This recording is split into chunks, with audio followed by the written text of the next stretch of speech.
So hello everyone, welcome to my channel. कैसे हैं आप सब लोग? I hope all you are doing well. ठीक है, तो चलिए स्टार्ट करते हैं अपने एडिटोरियल एनालिसिस से। So editorial which I am taking is from the Hindu newspaper and it is juggernaut rolls on. ठीक है, आप देख सकते हैं हेडिंग यहाँ पे जगरनॉट। ठीक है, एक वर्ड यूज़ हुआ है रोल्स ऑन। किसकी बात हो रही है? On the third phase of SIR of electoral rolls. ठीक है, तो इलेक्टोरल रोल्स की इसमें हम बात करेंगे, जिसका कौन सा फेज चल रहा है? थर्ड फेज चल रहा है। ठीक है, चलिए सबसे पहले हम पार्ट 1 वोकैबुलरी का देखते हैं। फर्स्ट वर्ड है anomalies. This is a noun and it's meaning is irregularities on things that are unusual and different from normal। Irregularities होना, ठीक है, या असमानताएं होना, जैसे आप यहाँ पे हिंदी में भी देख सकते हैं असमानताएं होना, या चीज़ें ऐसी जो अनयूजुअल हो, डिफरेंट हो नॉर्मल चीज़ों से। ठीक है, तो उसे क्या बोलेंगे? एनोमलीज। सिनोनिम्स देखिए, इरेगुलरिटीज़ है ना, डिविएशंस, एबनॉर्मेलिटीज़ और इनकन्सिस्टेंसीज, ऑडिटीज़, है ना। ऑड बोलते हैं ना, ऑड, इवन और ऑड, तो ऑड का होता है बिल्कुल अलग, है ना। तो ये सब क्या हो जाएंगे? इसके सिनोनिम्स हो जाएंगे। अब एंटोनिम्स देखिए, नॉर्मेलिटी, है ना, रेगुलरिटी, यूनिफॉर्मिटी, कंसिस्टेंसी और स्टैंडर्डनेस, ये सब हो जाएंगे इसके antonyms. What would be the mnemonic trick?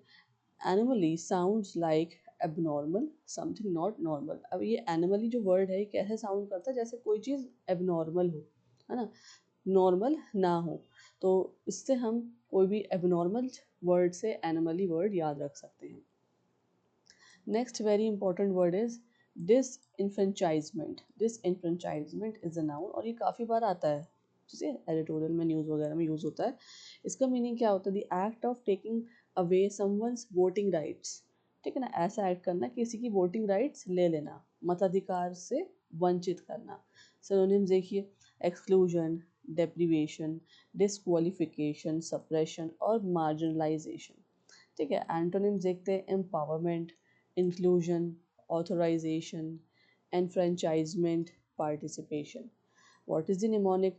Dish plus franchise, taking away the franchise और राइट, है ना, किसी के राइट्स और फ्रेंचाइज को ले लेना। ठीक है, ओके, नेक्स्ट है एग्रीगियस। एग्रीगियस, है ना, एग्रीगियस क्या है? यहाँ पे देखिए एडजेक्टिव।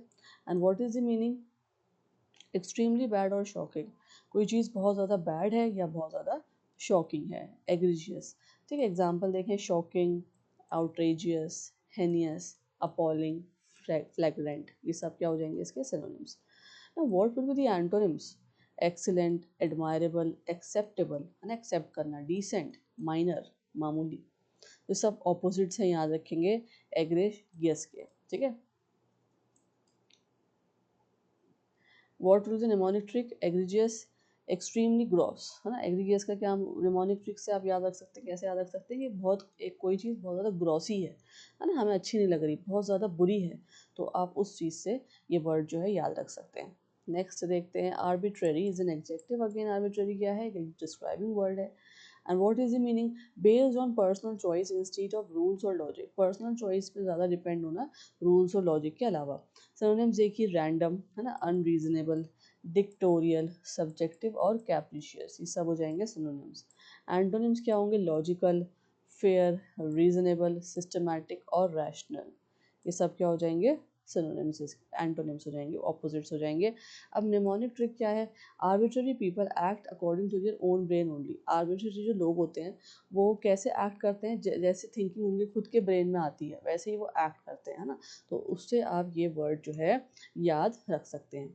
ओके, चलिए नेक्स्ट देखते हैं, इंपॉर्टेंट वर्ड कौन सा है? मार्जिनलाइज्ड। मार्जिनलाइज्ड क्या है? एक एडजेक्टिव है, ठीक है, और इसमें ये देखिए लास्ट में ना ईडी लगा हुआ है, तो ये पास्ट पार्टिसिपल है। What is the meaning? Treated as less important in society. कैसे ट्रीट करना है? जैसे कोई चीज़ लेस इंपॉर्टेंट है। ठीक है, सिनोनिम्स देखिए, neglected, oppressed, excluded, disadvantage and ignored, ये सब हो जाएंगे इसके synonyms. Coming to the antonyms now, included, empowered, privilege, supported, accepted, ये सब क्या हुए हैं? इसके opposites. Mnemonic margin means edge, margin का क्या मतलब होता है, बिल्कुल किनारा। People push to societies edge, people को कैसे पुश किया जाता है, बिल्कुल सोसाइटी की एज की तरफ पुश किया जाता है, और ख़ासतौर से किन लोगों को, जो मार्जिनलाइज लोग होते हैं, माइनर्स होते हैं, है ना। नेक्स्ट देखें, इनसाउसियंस, इनसाउसियंस क्या हो जाएगा, नाउन है ये। क्या मतलब है इसका, न्यू वर्ड है, ध्यान देंगे। केयरलेस, लैक ऑफ कंसर्न, लापरवाही, है ना, बेपरवाह, बोलते हैं ना लापरवाह हो, बेपरवाह हो, तो उसको इनकॉन्शियंस। एग्जाम्पल देखें, सिनोनिम्स क्या हो जाएंगे इसके फिर, केयरलेसनेस, इंडिफरेंस, है ना, नेग्लिजेंस, अपैथी और नॉन चैलेंज। ठीक है, तो ये सब हो जाएंगे इसके synonyms. Coming to the opposites now, concern, चिंता करना ना, अटेंशन, ध्यान देना, केयरफुलनेस, सावधानी, रिस्पॉन्सिबिलिटी, जिम्मेदारी, सीरियसनेस, गंभीरता। What will the mnemonic trick, insouciance का मतलब हो जाता है नो सीरियसनेस, मतलब कोई सीरियसनेस ना होना, केयर फ्री एटीट्यूड रखना अपना। ठीक है, नेक्स्ट वर्ड है एडजुडिकेशन। ठीक है, adjudication is a noun and what is the meaning, the process of making an official judgement, एक ऐसा प्रोसेस जिसमें जो है क्या होता है, एक ऑफिशियल जजमेंट किया जाता है। ठीक है, न्यायिक निर्णय, इसको आप हिंदी में भी देख सकते हैं। सिनोनिम्स देखिए, जजमेंट, निर्णय, आर्बिट्रेशन, मध्यस्थता, सेटलमेंट, समाधान, वर्डिक्ट, फैसला, रेजोल्यूशन, समाधान। ठीक है, ये सब हिंदी में आपको इसलिए दे रखे हैं कि आपको इजीली समझ सकें, आप वर्ड्स को याद कर सकें। Coming to the antonyms, confusion, भ्रम, dispute, uncertainty, disorder and chaos. What will the mnemonic जज गिव्स, एडजुडिकेशन। ठीक है, जज ने क्या दिया, एक ऑफिशियल जजमेंट दिया। ओके, नेक्स्ट है सेंसिटाइज इज अ वर्ब, ये भी बहुत यूज होता है, आपने नोट करा है। सेंसिटाइज का मतलब क्या होता है, टू मेक पीपल अवेयर और अंडरस्टैंड द इशू, लोगों के बीच में जागरूकता फैलाना, उनको समझाना, है ना, अवेयर करना, उसे हम क्या बोलेंगे, सेंसिटाइज, जागरूक करना। ठीक है, सिनोनिम्स देखिए, एजुकेट, है ना, इन्फॉर्म करना, अवेयर करना, एनलाइटन करना या अलर्ट कर देना, ये सब हो जाएंगे इसके synonyms. Coming to the antonyms now, ignore, neglect, mislead, confuse और डिसेंसिटाइज, है ना, तो ये सब उसके ऑपोजिट्स हो जाएंगे। देखिए, जितनी वोकेबलरी ये नोट करना आप लोगों के लिए ज़रूरी है, क्योंकि यही चीज़ आज एडिटर ने यूज़ करें, सारे वर्ड्स यूज़ करें एडिटोरियल। जब आप एडिटोरियल रीड करेंगे तो आप क्या है, ये सारे वर्ड्स के मतलब समझ पाएंगे, तो फिर जब आप मतलब समझ लेंगे तो एडिटोरियल भी अपने आप आपको समझ में आ जाएगा। ठीक है, नेमोनिक देखिए, sensitive people understand problems easily. Okay, इस तरह से आप समझ सकते हैं कि हाँ, सेंसिटिव पीपल जो होते हैं वो क्या होते हैं, किसी प्रॉब्लम को आसानी से समझ लेते हैं। नेक्स्ट है प्रायोरिटाइज इज अ वर्ब, है ना, क्या मतलब होता है इसका, to treat something as more important, है ना, किसी चीज़ को बहुत ज़्यादा इम्पोर्टेंट समझना, है ना, लेना, प्रायोरिटाइज। एग्जाम इसके वो देखिए सिनोनिम्स के एग्जाम्पल, प्रेफर, प्रेफर करना, एम्फेसाइज करना, हाईलाइट, फोकस ऑन या वैल्यू, है ना, ये सब चीज़ें क्या हो जाएंगी, इसकी सिनोनिम्स वर्ड्स हो जाएंगे।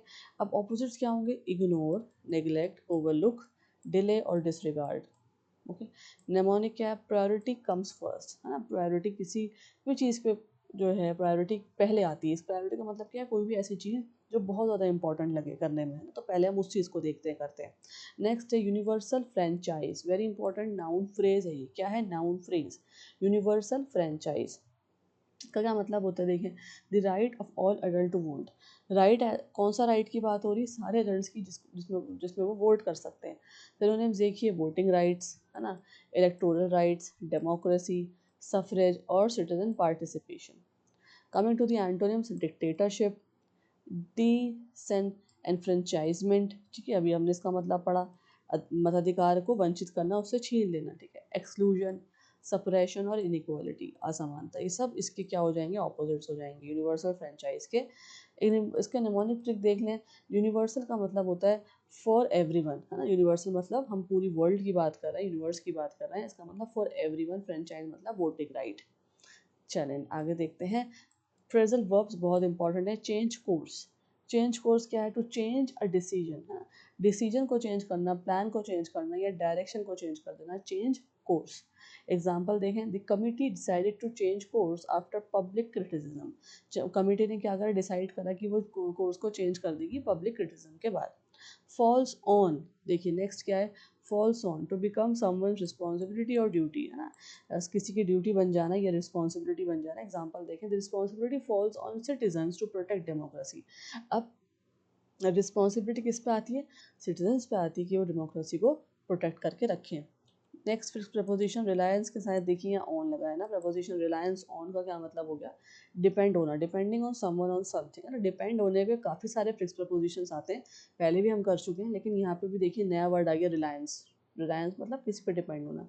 Example, excessive reliance on technology can sometimes create problems. अगर हम बहुत ज़्यादा रिलाय हो जाएंगे टेक्नोलॉजी पे तो उससे भी प्रॉब्लम्स क्रिएट हो सकती हैं। Reliance on. नेक्स्ट वर्ड है बर्डन ऑन। बर्डन के साथ क्या लगा है, यहाँ पे ऑन लगा है, देखिए ना, रिस्पॉन्सिबिलिटी और pressure placed upon someone. Responsibility बनाना या प्रेशर बनाना किसी के ऊपर। सेंटेंस देखिए, the new policy place a financial burden on poor families. अब जितनी भी न्यू पॉलिसीज हैं क्या कर रही हैं, एक फाइनेंशियल बर्डन क्रिएट कर रही हैं पुअर फैमिलीज के ऊपर। Collocation, mass deletions. Mass deletions, it refers कैसे रिफर हुआ देखते हैं। It refers to the removal of a very large number of voters names from electoral roles.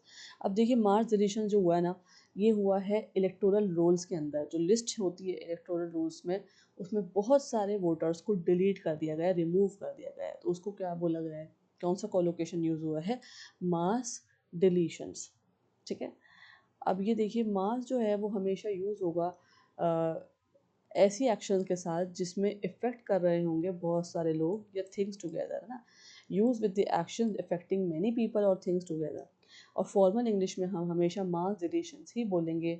Mass protest, mass deletions, mass migration etcetera, इस तरह से उसको use किया जाता है। तो यहाँ मास डिलीशन जो है, जो लिस्ट में से लोगों को हटाया गया है इलेक्टोरल रोल्स की लिस्ट में से, वहाँ पे उसके लिए यूज़ हुआ है। एग्जाम्पल देखें, the software error resulted in mass deletions of important files.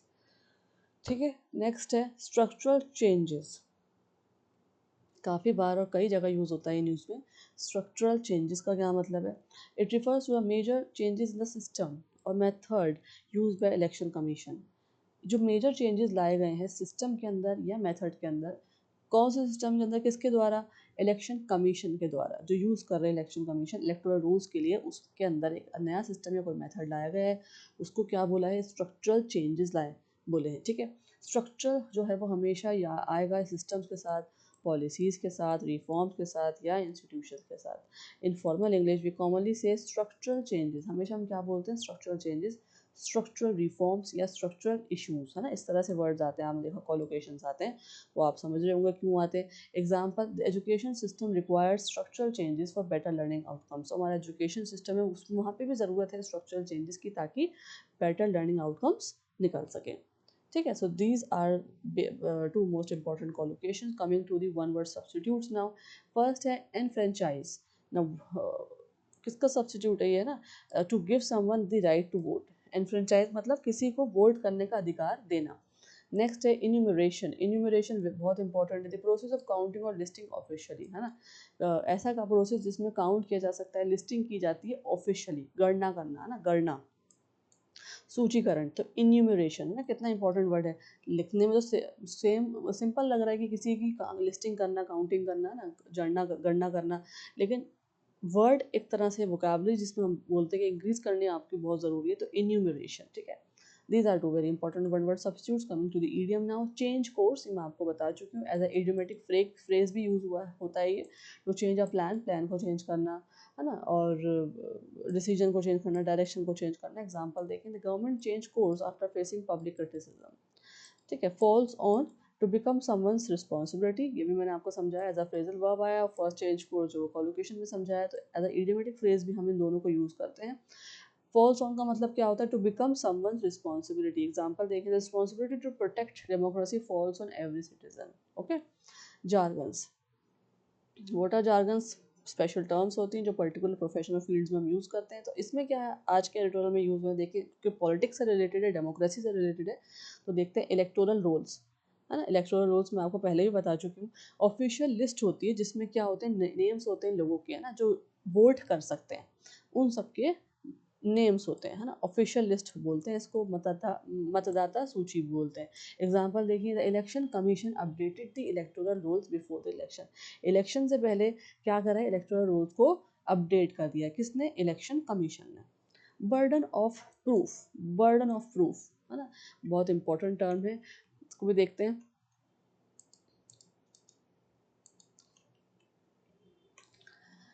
The responsibility to prove that something is true, है ना, ऐसी रिस्पॉन्सिबिलिटी जिसमें आपको प्रूव करना है कि वो चीज़ सही है। ठीक है, बर्डन ऑफ प्रूफ इस तरह से। तो एग्जांपल देखिए, in court the burden of proof usually lies on the person making the claim.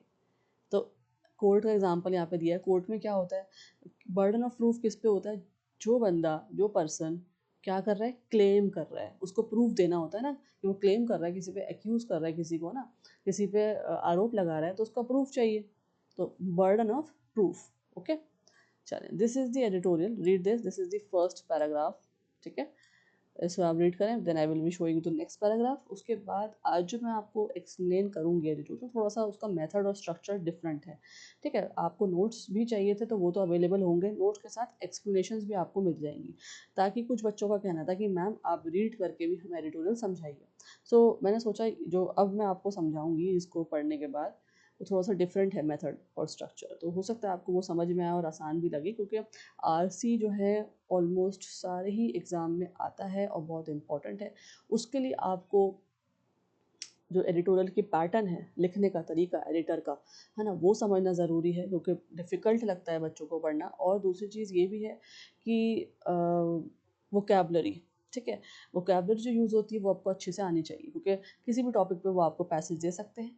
ठीक है, और इसलिए करंट अफेयर्स भी कराने ज़रूरी होते हैं हम लोगों को। तो साथ ही साथ मैं फोकस करती हूँ कि सारी चीज़ें आपकी हो जाएँ, नोट्स भी आपको मिल जाएँ, एक्सप्लेनेशंस भी मिल जाएँ, आरसी के क्वेश्चंस किस तरह से आते हैं, और मैंने क्वेश्चंस भी थोड़े से अपडेट करे हैं।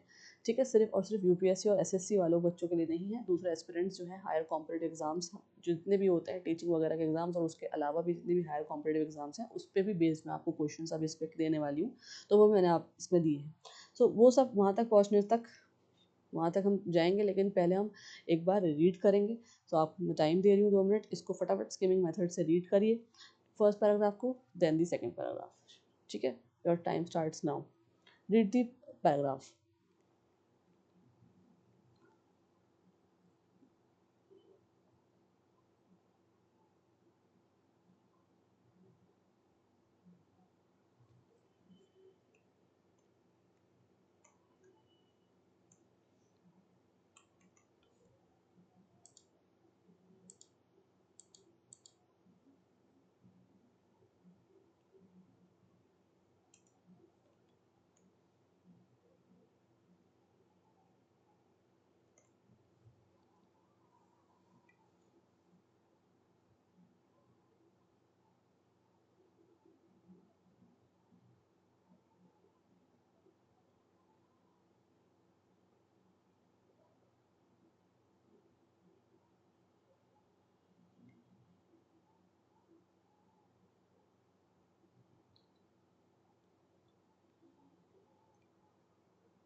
Okay, moving to the next paragraph.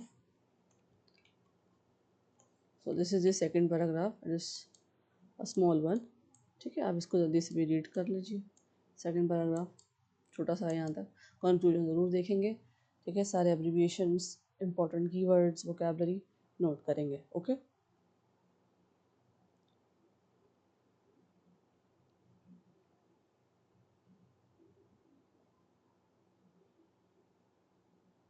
देखिए यहाँ वर्ड भी आया वाला इन कॉन्सियंस है ना, तो वो पहले वोकेबलरी कराने का मतलब ही यही होता है कि आपको पहले ये सारे चीज़ें समझ में आ जाएं। देखिए एडजुडिकेशन है ना, अब आप समझ सकते हैं कि एडजुडिकेशन मतलब कोई कोर्ट की बात हो रही है यहाँ पे, है ना, जजेस की बात हो रही है, जजमेंट की बात हो रही है। तो इस तरह से आप वर्ड्स को मैच करके भी सेंटेंस को समझ सकते हैं, इसलिए वोकेबलरी कराना पहले इंपॉर्टेंट होता है, ताकि आपको एक एडिटोरियल का जिस्ट मिल सके, आइडिया मिल सके कि ये बात क्या है, किसके ऊपर आज एडिटोरियल जो है क्या थीम है, क्या टोन है एडिटर की, है ना। नेक्स्ट इंपॉर्टेंट वर्ड देखिए, sensitise, enumeration, universal adult franchise, है कि नहीं, सारे इलेक्टोर्स, सारे इंपॉर्टेंट वर्ड्स हैं।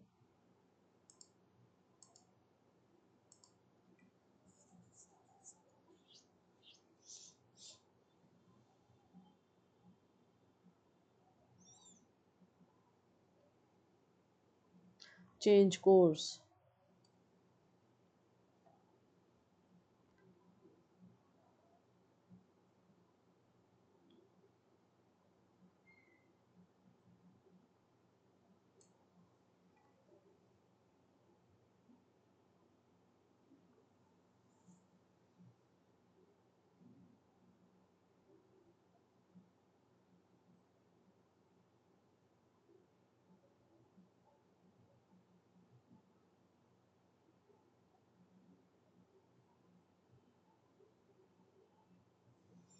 Let's discuss this paragraph. Okay, सबसे पहले देखिए मैंने यहाँ पे आपको ना कुछ लाइंस दे दी हैं एडिटोरियल से, उसके बाद मैंने आपको नोट्स दिए हैं ताकि रीडिंग और एक्सप्लेनेशन जो है नोट्स की वो साथ साथ हो सके। ठीक है, तो पहले देखते हैं, रीड करते हैं। The election commission of India ECI, ये जो फुल फॉर्म है, इस एब्रीविएशन के आप नोट करेंगे, has announce the third phase of its controversial special intensive revision SIR। ठीक है, स्पेशल इंटेंसिव रिवीजन, तो क्या बात हो रही है, ऑफ इलेक्टोरल रूल्स। जो ECI है उन्होंने क्या करा, अनाउंस कर दिया थर्ड फेज है को, जो कि बहुत कंट्रोवर्शियल है। ठीक है, जिसमें क्या है, स्पेशल इंटेंसिव रिवीजन जो है किया जाएगा इलेक्टोरल रूल्स का, कवरिंग 16 स्टेट्स, 16 स्टेट्स को कवर करेंगे and 3 union territories with the combined electorate of 36.73 crore. ठीक है, तो कंबाइंड इलेक्टोरेट मतलब कितने लोग हैं जिनको वोटिंग राइट्स मिले हुए हैं, 36.73 करोड़, और उसमें कौन कौन सी स्टेट्स आएंगी, 16 स्टेट्स और 3 यूनियन टेरिटरीज को कंबाइन करके। अब given with transpired in Phase 2, a straggling net trim of 10.2% in the rolls. It would be prudent for the ECI to make structural changes in how it conducts the third phase so that the de-enfranchisement visible particularly in states such as West Bengal is not repeated. ठीक है, at least the exercise will not be hurried through because of an impending election। अब देखिए ये तो हमने समझ लिया था ऊपर कि ये जो दोबारा से एक थर्ड फेज होने जा रहा है, जिसमें रिवाइज किया जाएगी क्या, वोटर लिस्ट, बहुत सारी स्टेट्स और यूनियन टेरिटरीज में, और अराउंड 36.73 करोड़ वोटर्स कनेक्टेड हैं इस प्रोसेस के अंदर, है ना, मैंने आपको बता दिया था ये भी ऊपर। अब यहाँ फेज़ 2 की बात करेंगे, फेज़ 2 में क्या चीज़ इंपॉर्टेंट, देखिए राइटर कह रहे हैं कि फेज़ 2 जो है वो क्रिएटेड किया गया था, बनाया गया था, major problems because many names were remove from the voter list. Therefore, the ECI should remove its system and method so that innocent voters, especially in West Bengal, are not removed again। अब phase 2 में ऐसा हुआ था कि बहुत voter list जब दोबारा से अपडेट की गई तो उसमें से बहुत सारे इनोसेंट वोटर्स को हटा दिया गया था। कहाँ पे हुआ था ये, वेस्ट बंगाल में। तो ये जो फेज़ 3 होने जा रहा है, ठीक है, थर्ड फेज़ जो होने जा रहा है ये, इसमें क्या है, दोबारा से जो है ECI ने क्या करें, कुछ स्ट्रक्चरल चेंजेस करे हैं। ठीक है, ताकि जो वेस्ट बंगाल में मिस्टेक हो गई है उस वो दोबारा से ना हो। ठीक है, इनोसेंट वोटर्स को ना हटाया जाए, स्ट्रक्चरल चेंजेस करें हैं कुछ। ठीक है, यहाँ आया था ना वर्ड स्ट्रक्चरल चेंजेस, मैंने आपको बोला था कि आप वोकैबुलरी जो अच्छे से नोट करेंगे, इसे देखिए स्ट्रक्चरल चेंजेस, ताकि दोबारा मिस्टेक ना हो जो वेस्ट बंगाल में हो गई है, इसलिए फेज 3 किया जाएगा। Accord the article also points out one positive thing. अब एक और पॉजिटिव थिंग की बात यहाँ पे लास्ट में आई थी, वो क्या थी, दिस फेज में be done more carefully because there is no immediate election pressure. ये जो फेज़ है ये बहुत आराम से और केयरफुली किया जाएगा, क्योंकि अभी कोई इम्पेंडिंग इलेक्शन का मतलब क्या होता है, बिकॉज ऑफ एन इम्पेंडिंग मतलब कोई आने वाला जल्दबाजी में कोई अभी इलेक्शन नहीं है, इमीडिएट इलेक्शन नहीं है, इसका प्रेशर नहीं है, तो इसलिए ये वाला जो थर्ड फेज है ये बहुत ईजिली और आराम से देखते हुए किया जाएगा।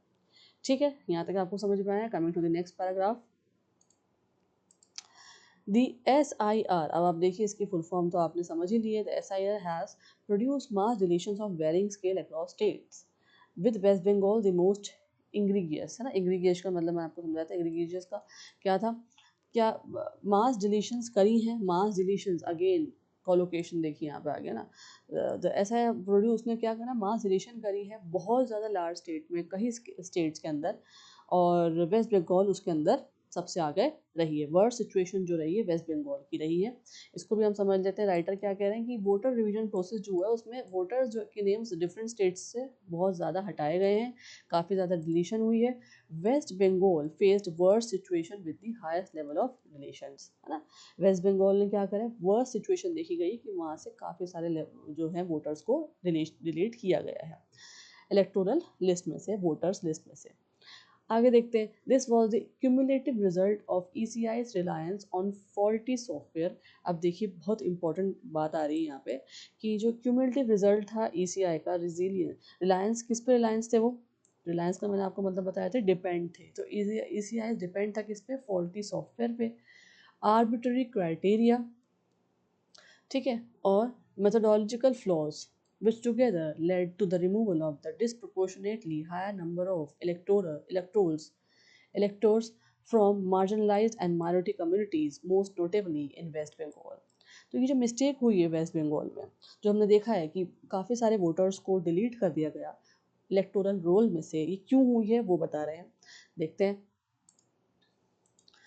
अकॉर्डिंग टू द एडिटोरियल, अब एडिटोरियल में ये बात आई है कि these mistakes happened because of the ECI dependent. जो ECI था किस पे डिपेंड था, फॉल्टी सॉफ्टवेयर्स पे, ठीक है, unfair rules and weak methods. Methods कैसे थे, वीक थे। ये सारी चीज़ें मैंने आपको बता दी थी ऊपर यहाँ पे, रिलायंस से लेकर मेथोडोलॉजी फ्लॉस तक, ठीक है।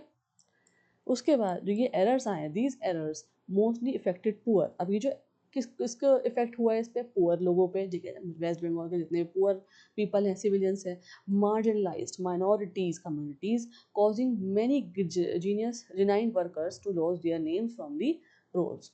और इसकी वजह से क्या हुआ है कि जितने भी पुअर थे, मार्जिनलाइज थे, माइनॉरिटी ग्रुप्स थी, कम्युनिटीज़ थी, और उनको क्या करा गया है, हटा दिया गया है। और ये बहुत बड़ा एरर है एक तरह से देखा जाए, कॉजिंग मैनी जेन्युइन वोटर्स। अब इसमें इनमें जेन्युइन वोटर्स भी थे, इनोसेंट वोटर्स कैसे कह सकते हैं, जेन्युइन वोटर्स कह सकते हैं, ट्रू वोटर्स कह सकते हैं, उनको उनके नेम्स भी उन्होंने हटाए हैं। तो ये लॉस हो गया है बहुत बड़ा from the rolls, electoral rolls में से, और ये गलत भी है।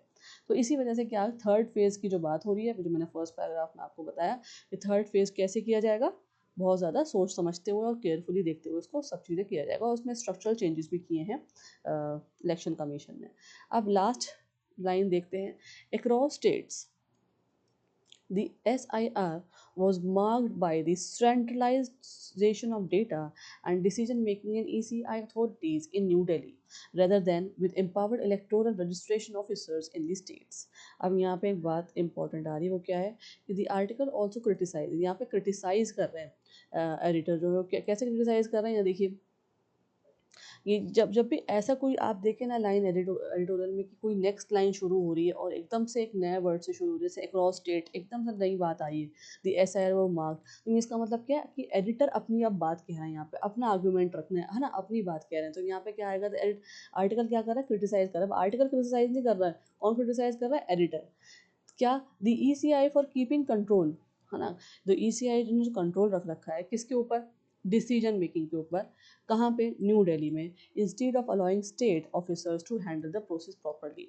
तो ECI ने जो कंट्रोल कर रखा है वो क्या कह रहा है, क्रिटिसाइज कर रहा है एडिटर कि ये सब ना करते हुए स्टेट्स को अलाउ कर दिया जाए, स्टेट ऑफिसर्स को अलाउ कर दिया जाए कि वो जो है सारे प्रोसेस को हैंडल करें देखते हुए प्रॉपरली, ठीक है। तो this is the second paragraph. Coming to the next paragraph now,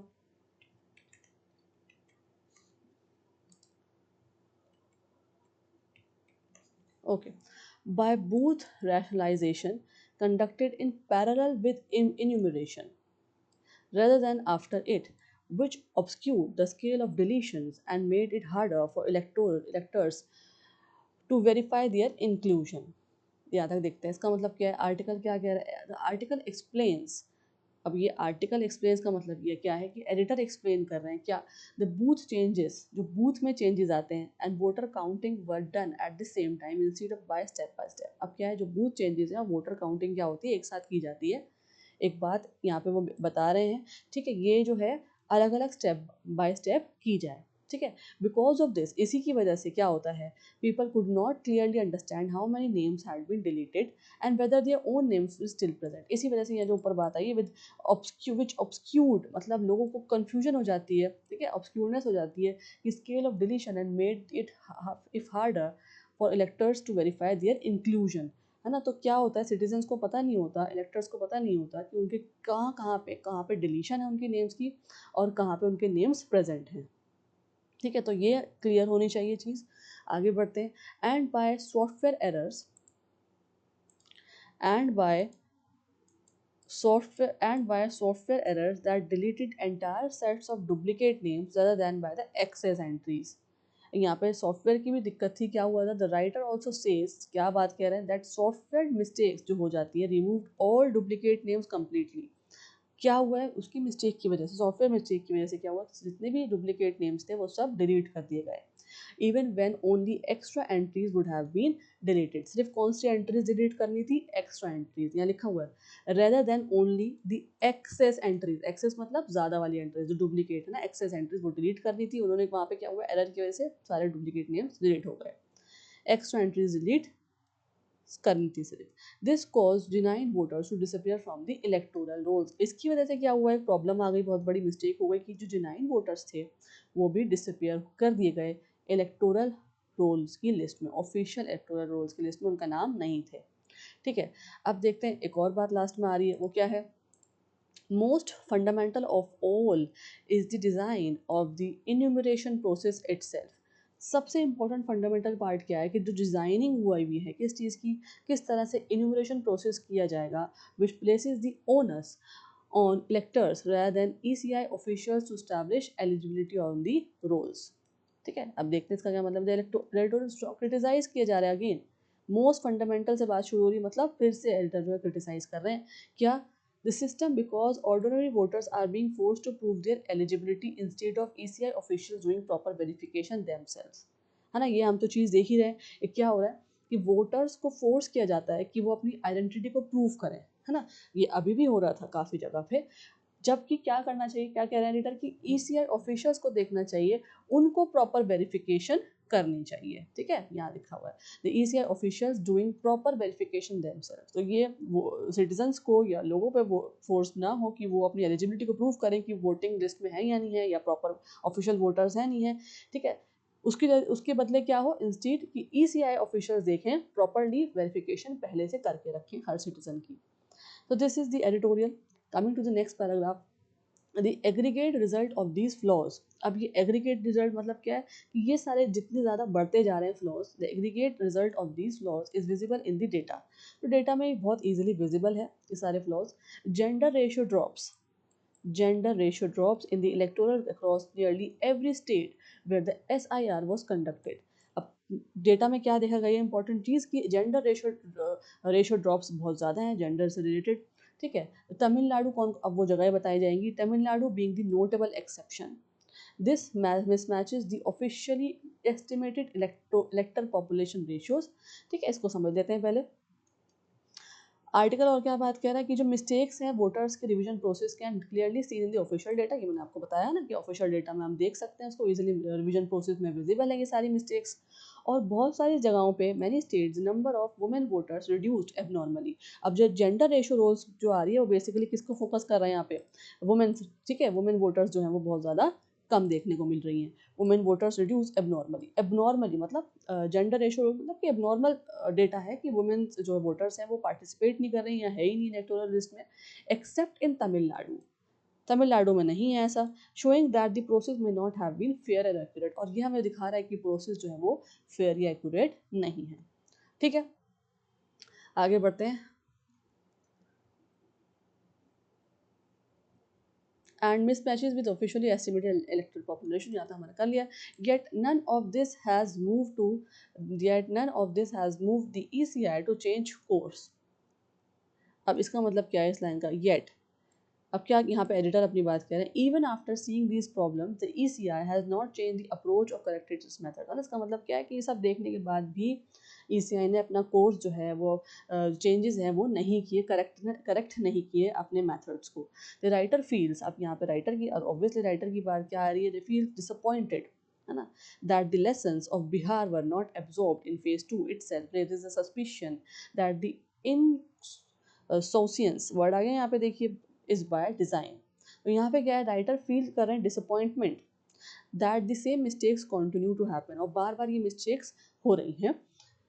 ठीक है. द एडिटोरियल फर्दर सजेस्ट, अब यहाँ पे जो लास्ट लाइन थी वहाँ पे सजेशन भी दे रहे हैं एडिटोरियल में.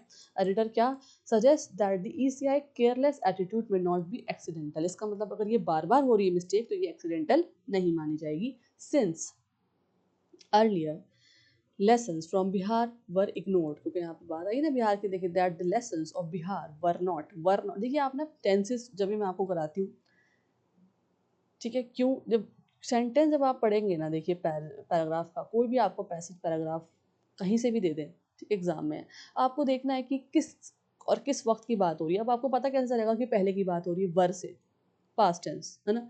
तो इसका मतलब क्या है कि that the lessons of Bihar were, मतलब पहले बिहार में भी चीज़ देखी गई फेज 2 में. तो यहाँ पे वही बात आएगी, since earlier lessons from Bihar were ignored, writer suspects that this negligence could be intentional. मतलब ये जो बात बार बार नेग्लिजेंस की जा रही है, ECI नेग्लेक्ट कर रहा है और इसको बार बार मिस्टेक्स हो रही है, मतलब ये इंटेंशनल वे में की जा रही है. ठीक है, आगे बढ़ते हैं. wrongly the Supreme Court of India, अब सुप्रीम कोर्ट ऑफ इंडिया की बात आ रही है, has been managerial supervision over adjudication, directing the acceptance of more identity documents, deploying judicial officers, even as the underlying questions on Section 21(3) of the Representation of the People Act and the shifting of the burden of poor to electors remain unresolved. ठीक है, wrongly से बात शुरू हुई है, मतलब क्या, और क्या बात कह रहे हैं, the article says the supreme court is mainly supervising the process instead of fully deciding the legal issues involve. तो क्या कह रहे हैं कि सुप्रीम कोर्ट ही सिर्फ जो है सुपरवाइज कर रहा है सारे प्रोसेस को, इंस्टीड उसे क्या करना चाहिए, फुली डिसाइड करना चाहिए लीगल इश्यूज को, कौन कौन से इसमें इन्वॉल्व हैं. Although the court allowed more identity documents, जबकि कोर्ट ने क्या अलाउ कर दिया है, और ज़्यादा identity documents and judicial officers को. Important legal questions are still unanswered, और इसमें क्या होता है कि बहुत सारे लीगल क्वेश्चंस जो होते हैं वो स्टिल अनआंसर्ड रह जाते हैं. ठीक है, आगे बढ़ते हैं. एज फेज 3 कमेंसेस, अब फेज 3 जो होने वाला है उसकी बात हो रही है. एज फेज 3 कमेंसेस, इसमें क्या क्या चीज़ें देखने को मिलेंगी, देखिए, the burden now falls on political parties. अब ये बर्डन जो किस पे आ रहा है, पॉलिटिकल पार्टीज पे आ रहा है, एंड सिविल सोसाइटी पे भी आ रहा है, टू सेंसिटाइज का मैंने आपको मतलब बताया था, electors to ensure that their enumeration forms are properly processed. ठीक है, तो ताकि उनका enumeration forms जो है वो properly process किए जाएं. आगे देखते हैं. Now the responsibility has shifted to political parties, ये मैंने आपको बताया है ना, and social organisations to make voters aware and help them complete their forms correctly, ताकि वो अपने फॉर्म्स को पूरी तरह से और करेक्टली लीगली फॉर्म को भरें. This shows that ordinary citizens में स्ट्रगल विदाउट सपोर्ट. अब इससे पता लगता है कि जो ऑर्डिनरी सिटीजन्स है वो विदाउट सपोर्ट जो है सफ़र करते हैं. ठीक है, स्ट्रगल करते हैं. बहुत सारे लोग इलिटरेट भी होते हैं तो उनको सही से फॉर्म्स या डॉक्यूमेंट्स अपने सबमिट करने नहीं आते. तो सारी चीज़ें वही आ गई कि अब सारे जो प्रेशर है वो किस पे बनता है, पॉलिटिकल पार्टीज पे या सोशल ऑर्गेनाइजेशंस पे. चलिए लास्ट लाइन देखते हैं. The ECI should prioritise universal adult franchise. अब ECI को क्या प्रायोरिटाइज करना चाहिए, किस पे फोकस करना चाहिए, यूनिवर्सल एडल्ट फ्रेंचाइज के ऊपर, over a method that places the onus of remaining on the rolls upon electors themselves. Finally writer argue कर रहे हैं यहाँ पे, क्या आर्ग्यू कर रहे हैं, यहाँ देखिए, जब भी शुड की बात आएगी ना मैं बताऊँ आपको, यहाँ पे शुड देखिए, द ECI शुड, मतलब अब एडिटर क्या दे रहा है, एडवाइस कर रहे हैं. शुड कहाँ यूज़ होता है, मैंने आपको मॉडल्स कराए हैं ना, तो नहीं पता आप यूज़ करें, देखें समझें, तो क्योंकि इन्हीं वर्ड्स की वजह से आपको क्या है ना, एडिटर देखिए RC समझ नहीं आता पैसेज वगैरह, लेकिन जब आप आपकी ग्रामर अच्छी होगी ना, आपकी वोकैबुलरी अच्छी होगी, तो आपको कितना ही डिफिकल्ट RC पैसेज दे दें आरसी के अंदर, रीडिंग कॉम्प्रिहेंशन के अंदर, आप सब कुछ कर ही आएंगे। तो मैं वही बोल रही हूँ, ईसीआई शुड, अभी देखिए छोटे छोटे हिंट्स होती हैं, ट्रिक्स होती हैं समझने के लिए कहाँ पे क्या बात हो रही है। ठीक है, तो ईसीआई शुड का मतलब क्या हो रहा है कि यहाँ पर एडिटर अपनी बात रख रहे हैं, आर्ग्यू कर रहे हैं, बता रहे हैं, कह रहे हैं कि ऐसा करना चाहिए ना। तो ईसीआई शुड प्रायोरिटाइज, तो finally writer argues that the ECI should focus on protecting every citizen voting right. ECI को क्या करना चाहिए, फोकस करना चाहिए कि हर सिटीजन का वोटिंग राइट जो है प्रोटेक्टेड हो, और the system should help voters stay on electoral rolls instead of forcing them to constantly prove their eligibility. तो यहाँ एक बहुत इंपॉर्टेंट बात ये भी है कि सिस्टम को क्या करना चाहिए कि वोटर्स की हेल्प करनी चाहिए कि वो इलेक्टोरल रोल्स में पार्टिसिपेट करें, उनको लीगली उनका नाम भी हो इलेक्टोरल लिस्ट के अंदर, है ना। ना कि बार बार उनको फोर्स करना पड़े, ना कि बार बार उनको फोर्स करो सिटीजन को कि वो अपनी एलिजिबिलिटी को और आइडेंटिटी को प्रूव करते रहें, है ना। और हम यही देखने को मिल रहा है हमें कि बार बार हमें जो है अपनी आइडेंटिटी प्रूव करनी पड़ती है, बनिस्बत सिस्टम कोई चेंज नहीं लेकर आता। तो वही बात यहाँ पे वो अपनी रख रहे हैं, आर्ग्यू कर रहे हैं एडिटर। ठीक है, so this is the whole analysis of the editorial. अब आपको अच्छे से समझ में आ भी गया होगा, जहाँ तक मुझे लग रहा है, और आना भी चाहिए। ठीक है, चलिए अब देखते हैं आगे।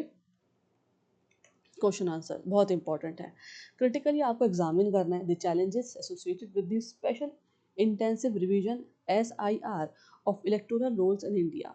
अब SIR का क्या रोल है वो आपको बताना है। ठीक है, डिस्कस करना है इम्प्लीकेशंस किसके, डेमोक्रेसी पे क्या इम्प्लीकेशंस हो रहा है, उसके गवर्नेंस पे, और इंक्लूसिव पॉलिटिकल पार्टिसिपेशन पे। सजेस्ट करने reforms to ensure transparency and protection of universal adult franchise. कैसे लिखेंगे आप इसको, जीएस के पेपर में अगर आ जाता है लिखने के लिए, पहले हम जीएस के पेपर में के लिए क्वेश्चन डिस्कस कर लेते हैं, उसके बाद दूसरे में क्वेश्चन करेंगे एमसीक्यू पैटर्न से। सबसे पहले इंट्रोडक्शन देंगे, आप बिगिन करेंगे कि free and fair election democracy में क्या मतलब होता है, कि इंपॉर्टेंस क्या है फ्री एंड फेयर इलेक्शंस की। उसके बाद मेंशन करेंगे role of election commission of India. ठीक है, क्या रोल है इंडिया में। उसके बाद ब्रीफली रेफर करेंगे controversy surrounding the SIR process. वो सारी कॉन्ट्रोवर्सीज मैंने आपको बताई हैं। ठीक है, डायमेंशन देखिए, बॉडी में क्या लिखेंगे आंसर की, गवर्नेंस का क्या चैलेंजेस है, faulty software and data management errors आते रहते हैं। उसके बाद centralisation of decision making, New Delhi में ही सारे सेंट्रलाइजेशन डिसीजन होता है, जबकि मैंने बताया आपको कि क्या कह रहा है एडिटर कि ये भी जो है स्टेट अथॉरिटीज़ को दिया जाए।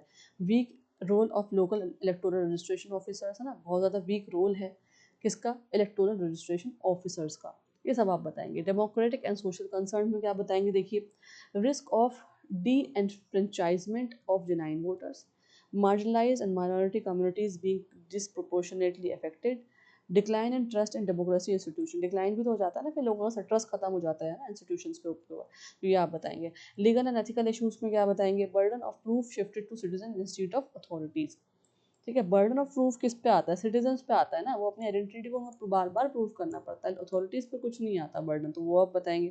Concerns regarding natural justice and fairness। उसके बाद questions related to constitutional rights to vote and universal adult franchise, ये सब बताएंगे। टेक्नोलॉजिकल एंड एडमिनिस्ट्रेटिव इशूज देखते हैं, सॉफ्टवेयर ग्लिचेस जो आ जाते हैं, मास डिलीशंस हो रही हैं उसकी वजह से, बूथ रैशनलाइजेशन क्रिएटिंग कन्फ्यूजन, है ना, बार बार बूथ भी जो होता है वो भी चेंज करते हैं, तो उसकी वजह से भी लोगों के अंदर कन्फ्यूजन आती है।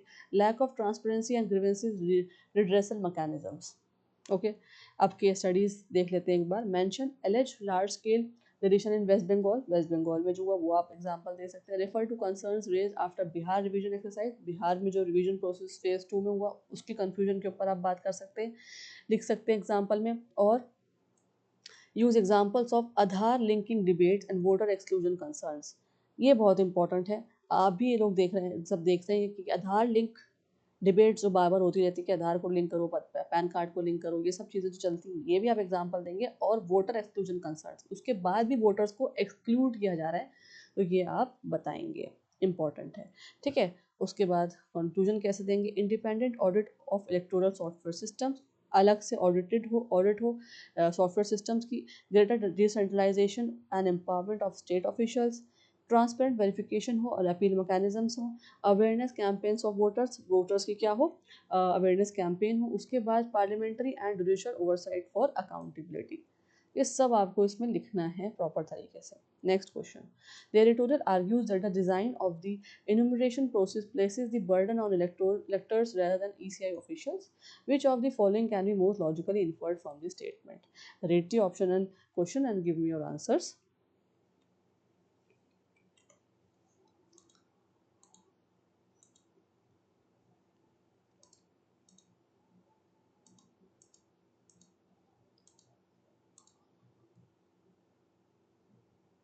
So what will be the answer of this question?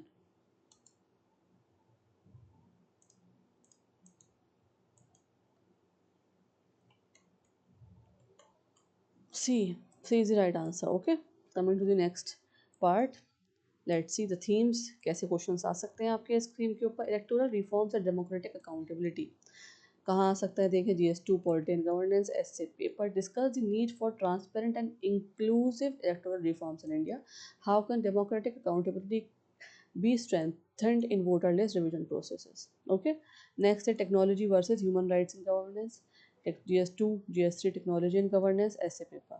Okay, question देखें, critically examine the challenges of excessive reliance on technology in public governance system. How can administrative efficiency be balanced with citizens' right? Okay.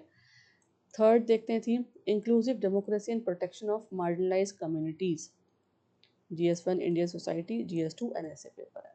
Okay, question देखें, analyse how administrative and electoral processes can unintentionally deepen society exclusion in India, ना societal exclusion भी तो हो रहा है ना इस वजह से, suggest measures to ensure inclusive democratic participation.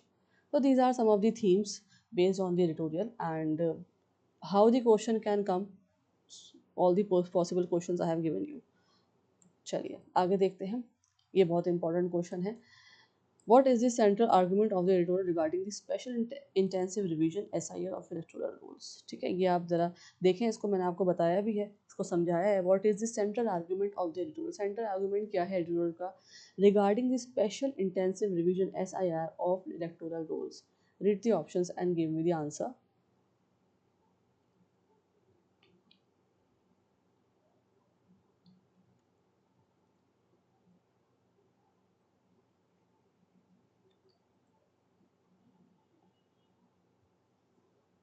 What would be the answer?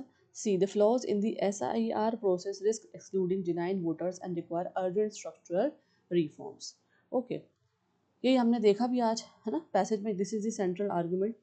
चलें अब पार्ट 7 में मैं आपको कुछ और क्वेश्चंस दूंगी डिफरेंट पैटर्न से, जिसमें हम और दूसरे एग्जाम्स की भी प्रैक्टिस करेंगे। देखें क्वेश्चन, देखेंगे कैसे आते हैं आरसी पे। The author criticism of the special intensive revision SIR process is primarily based on the assumption that, अब यहाँ पे आपको assumption जो है चूज करना है। Read the option first and ये, उसके बाद आप आंसर देख सकते हैं। Read the options first.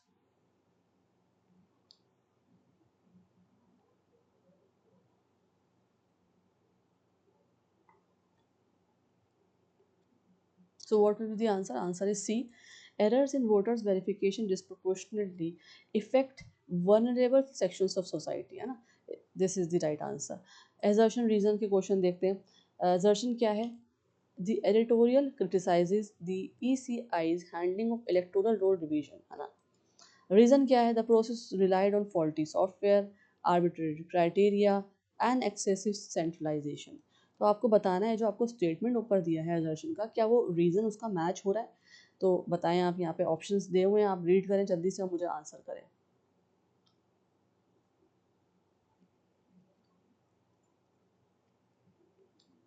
So what will be the answer? A. Both A and R are true. Assertion और reasons दोनों सही हैं। R is the correct explanation of A. ठीक है, चलिए next question. The editorial's reference to managerial supervision over education, ये आया था ना phrase, managerial supervision over education implies that the supreme court क्या कर रही है? सुप्रीम कोर्ट मैंने आपको एक्सप्लेन भी किया था। Read the options.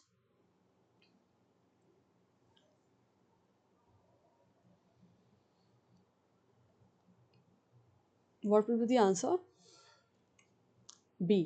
Focused more on administrative management than resolving deeper constitutional concerns, है ना। This is the explanation of that paragraph जहाँ पे ये वाला phrase आया है। Okay, so this is the editorial analysis with some questions, with some difficult questions. So I hope you all understood all it well.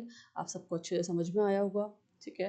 And आप जो है अब वोकेबलरी नोट करेंगे, क्वेश्चन आंसर्स देखेंगे, अगर पैराग्राफ नहीं समझ में आया तो आप फिर से प्रैक्टिस करेंगे, खुद से पहले रीड करें, देन एक्सप्लेनेशन देखें, नोट्स भी आपको अवेलेबल हैं, क्वेश्चन आंसर भी आपको अवेलेबल हैं.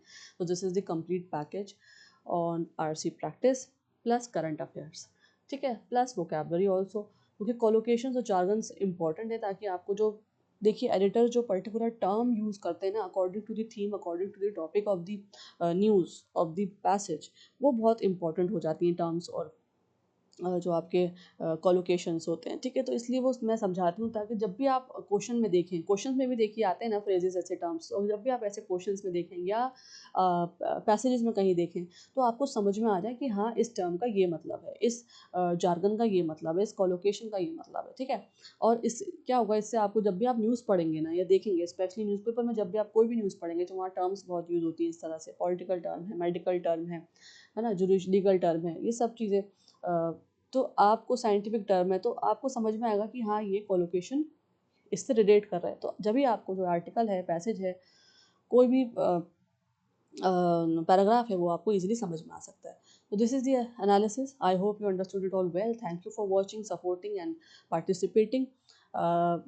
ऐसे ही क्लासेस लेते रहिए, सपोर्ट करिए, और आई विल मीट यू इन द नेक्स्ट वीडियो. Do like, share and subscribe. All the new aspirants, subscribe, like and share. Other than this, you have to press the bell button, ताकि आपको डेली अपडेट्स भी मिल सके मेरी तरफ से कि आप क्या हो रहा है, कौन सा टॉपिक चल रहा है, कौन सा लेसन लेने वाली हूँ मैं, तब आपको न्यूज़ डेली मिल सके. ठीक है, थैंक यू फॉर वॉचिंग. जय हिंद, जय Bharat. Have a nice day ahead. Enjoy your day.